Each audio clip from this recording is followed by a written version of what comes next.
Gloria Feldt is an internationally renowned champion of women's rights. She is the former president and CEO of Planned Parenthood and is a best-selling author. Her new book, No Excuses: 9 Ways Women Can Change How We Think About Power, has been hailed as a groundbreaking look at the real ceilings that keep women from recognizing their full potential. And on Saturday, March 10th at 4 p.m., Bookhampton invites you to join Gloria in a conversation and workshop, inspirational stories matched with practical tools that enable women at all ages and professional stages to truly establish themselves in their chosen field. Gloria Feldt, welcome to the afternoon show. Thank you, Walker. I'm really happy to be here and excited about coming to Bookhampton on Sunday. Did you plan to become an activist, or was it something that just happened? It was something that just happened. My grandson recently interviewed me for his college paper that he had to write, his essay that he had to write for college entrance. And he asked me a similar question, and I said, I think that I was either just lucky enough or dumb enough to say yes frequently along the way. And that really propelled me, and I think that's one of the messages that I like to give to young women today, which is, say yes.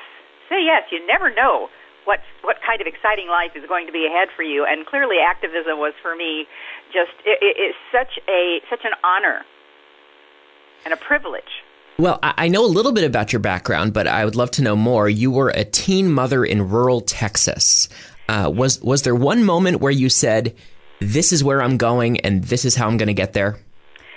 Yes, I grew up in rural West Texas. I lived in a culture that certainly didn't tell girls we should have aspirations or, heaven forbid, intentions for our lives. And I bought the whole thing, lock, stock, and barrel. I became pregnant at 15. I married my high school sweetheart. We moved off to have the picket fence life. And we had 3 children by the time I was just more than 20. And it was at that moment that I awakened. And there were 3 things that helped me wake up. One was I realized I have 3 children. I have no employable skills. What if I ever have to provide for these children? I'm in real trouble. The second thing was that there was this wonderful new technology that came into my life. It was the birth control pill. And all of a sudden, I realized I could actually be more planful and thoughtful about my life, that as a young woman, I could be more than my biology, that I could actually create my own destiny. And so I began to college when my youngest was 4 months old, and although it took me 12 years, it was a great growth process by the time I finished 12 years later. And the third thing that happened was that in that interim time, that was when the civil rights movement was beginning to take off, and I became involved in it, even though I was in the small minority in the little small Texas town. I felt it was the right thing to do, and that really is what stoked my fires for social justice, was seeing what the civil rights movement was doing. And then I had this other epiphany, which was, if there are civil rights, then women must have them too. And the next thing you know, you're at the forefront of women in politics. Oh, yes, presto changeo. How do you like that? So it seems like at this point in time, there are sort of 2 sides to women's rights. There's the distance we've come, the strides that we've made. The door has been open for women in politics. Women have become the majority of the American workforce. They earn more PhDs than men, and most marketing in this country is directed towards women. And yet, and this is the other side of it, discrimination against women continues. They still don't make as much money as men do. There are very few women CEOs, and only 17% of Congress is made up of women. Why is this still the case? Because we're in the middle of an unfinished revolution, and it's very hard to change a culture while you're living in it. And so it's in some respects, the easy part is getting rid of discriminatory laws. I mean, we've pretty much done that. The hard part is then walking through the doors that have been opened and not being afraid about the change that will bring to our lives as well as the lives of others. And what I found in doing my research for No Excuses, in which I had to look into my own heart, and believe me, this book was a personal journey as well as looking at the research and interviewing women all across the country. I had to deal with some of my own power demons along the way as well. And what were some of those demons? The demons that I found were that we wait, we hesitate, we don't necessarily ask. The biggest number that really shocks women is that we each lose about $500,000 in the course of our life by virtue of the fact that we don't negotiate our entry-level salaries as aggressively as men do, and then we don't put ourselves forward for promotions as aggressively as men do.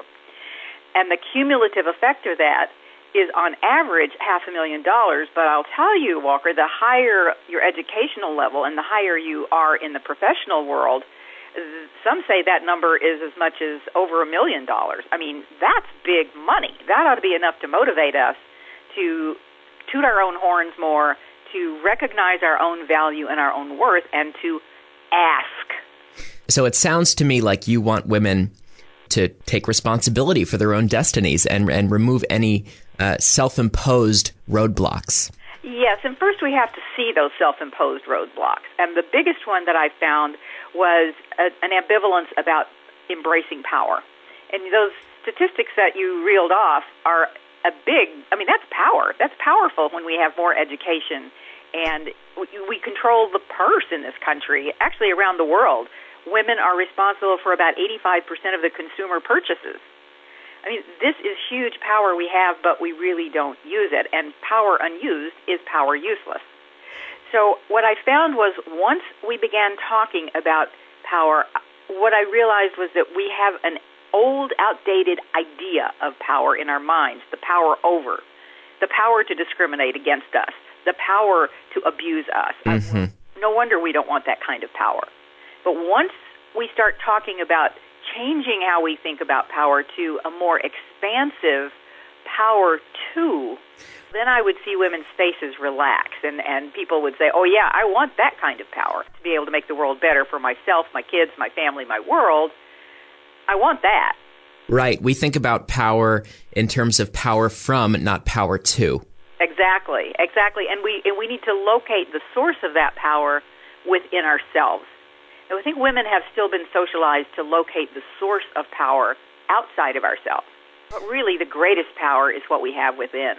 If you're just joining us, I'm speaking to activist and speaker Gloria Feldt. Her new book is called No Excuses, 9 Ways Women Can Change How We Think About Power. Gloria, do you believe that women have just as much opportunity in this country as men? In many respects, women have more opportunity right now. In the realm of politics, voters trust women more than men, probably for good reason. Mm-hmm. We could cite many examples, can't we? And women can now raise money as well as men do. And study after study has found that when there are more women in public office, there's less corruption, there's a better decision-making process, there's most of the time actually a greater willingness to work across party lines. So there's just huge opportunity. The world today needs brains more than brawn. So since women are 60% of college graduates, that gives us a leg up. One of my power tools that I teach women in No Excuses, and by the way, I want to say that there are so many books that talk about what's wrong with women, that was the last thing I wanted to do. Right. Practical activist, my goal with No Excuses was to say, okay, so here are the problems, yeah, but here are some really bite-sized, doable solutions that you can use in your own life. So there's one power tool that's use what you've got. What you need is usually there if you can have the courage to see it and to use it. And I find that happens to me so often in life, is exactly the resource that I need is really there, but I'm not always smart enough to see that it's there until after the fact. And if women can just see that we have this economic power in our hands, huge economic power, we have power of people saying something's wrong out there. I mean, it's like, when the financial meltdown came and they were asking, well, what if Lehman Brothers had been Lehman Sisters? That was the opportunity for women to say, well, yeah, give us a shot. We can't do worse, can we?